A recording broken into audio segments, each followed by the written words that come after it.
Hey guys, Casey Ferris here. Thanks for checking out another one of my videos. Today we are talking about how to make a nice looking 3D text title inside of the Fusion tab of DaVinci Resolve. We're just gonna go over a little bit of basics on how to get that 3D text and get it looking like it's actually 3D and looking pretty good. So first thing I'm gonna do is I'm gonna make a new timeline. And in my new timeline, I'm gonna go to my effects library under generators. I'm just gonna add a solid color. You can really add whatever you want because I'm gonna right click and say new compound clip, and then switch over to Fusion. That's going to allow me to actually do stuff inside of Fusion. Now, this media in is just a solid black color, but what we're interested in is some 3D text. So first thing I'm going to do is click Text 3D. I'm going to hit 1 on my keyboard and bring that up in our left viewer, and we'll call this 3D text. Let's pick a font that doesn't suck too bad. Okay, great. Now you might be looking at this and going, why isn't this showing up? That's because it's not actually connected to the media out node. And you'll notice that if you disconnect it and try and just connect this to the media out, it doesn't work. That's because 3D things need to have a 3D render node attached to them, okay? So what we're gonna do is click this button right here. This is renderer 3D, and then we can put that in media out. Pretty easy. I'm also gonna grab my 3D text and scroll down in the inspector to extrusion. And now I can pump up that extrusion depth. That's what's actually going to make this 3D. But you'll notice that this doesn't look 3D at all. It looks really weird. That's because we need to add some lighting to it. So I'm gonna click my render 3D node, and right here under lighting, I'm gonna click enable lighting.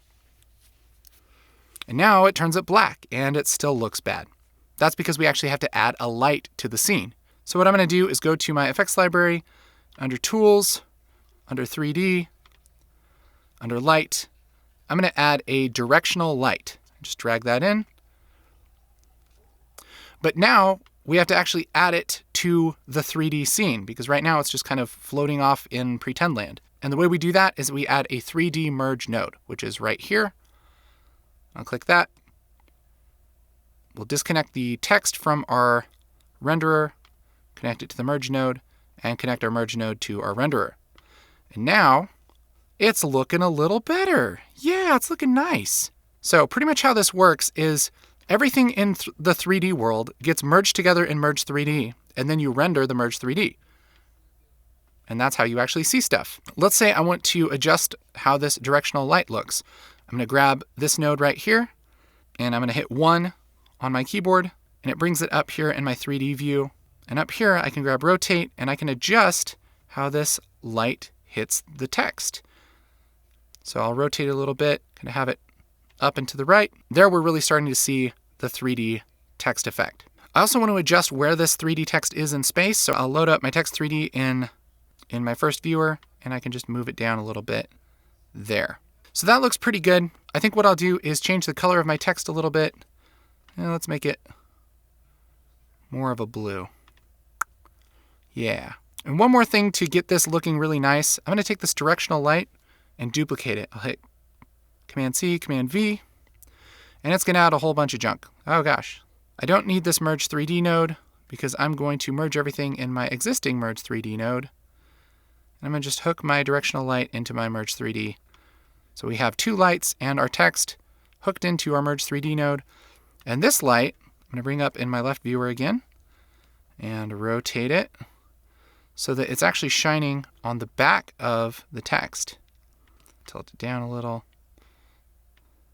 And maybe we'll do it this way. Yeah, something like that. So now there's a nice little light behind the text to give some little highlights on the edges. So yeah, there you go. There's some basics on how to make your 3D text actually look 3D and look good inside of the Fusion tab in Resolve. If you have any questions or comments, leave them in the comments below. If you like this, hit like. And for more videos on Resolve and Fusion and all of the post-production type things, make sure to hit that subscribe button, turn those notifications on. My name again is Casey Ferris. I will catch you next time.